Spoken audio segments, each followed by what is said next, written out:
Hi అండి. పాతకాలం వంట చల్ల ఉప్మా కుంపటి మీద మడి కట్టుకుని వండేవారు. అందుకనే ఉల్లి వెల్లుల్లి కూడా లేదు. తాలింపు పెట్టి మజ్జిగ పోసి పిండి వేసేవారు. నేను కొద్దిగా మార్చాను. అరకప్పు పెరుగులో 2 కప్పుల నీళ్లు పోసి చిలికి కొత్తిమీర, కరివేపాకు, పచ్చిమిర్చి దంచి కలపాలి. ఇప్పుడు వరిపిండి కానీ వరి నూక కానీ వేసి 4 కప్పుల మజ్జిగ పోసి పుల్లటి మజ్జిగ బాగా కలపాలి.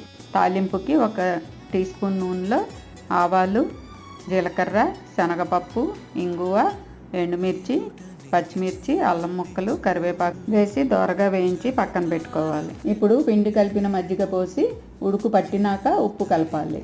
ఇలా చిక్కబడితే చాలు కన్సిస్టెన్సీ. చల్లారాక గట్టిపడుతుంది. కొత్తిమీర వేసుకోవాలి. ఆ రోజుల్లో కొత్తిమీర కూడా వేసేవారు కాదు. తాలింపు గింజలు పైనుంచి వేస్తే కరకరలాడుతూ చాలా బాగుంటుంది. కడుపుకి చలవ, సమ్మర్ హీట్ని బీట్ చేస్తుంది. ఏదైనా పచ్చడితో చాలా బాగుంటుంది. నచ్చిందా? ఒక లైక్, సబ్స్క్రైబ్ మర్చిపోకండి.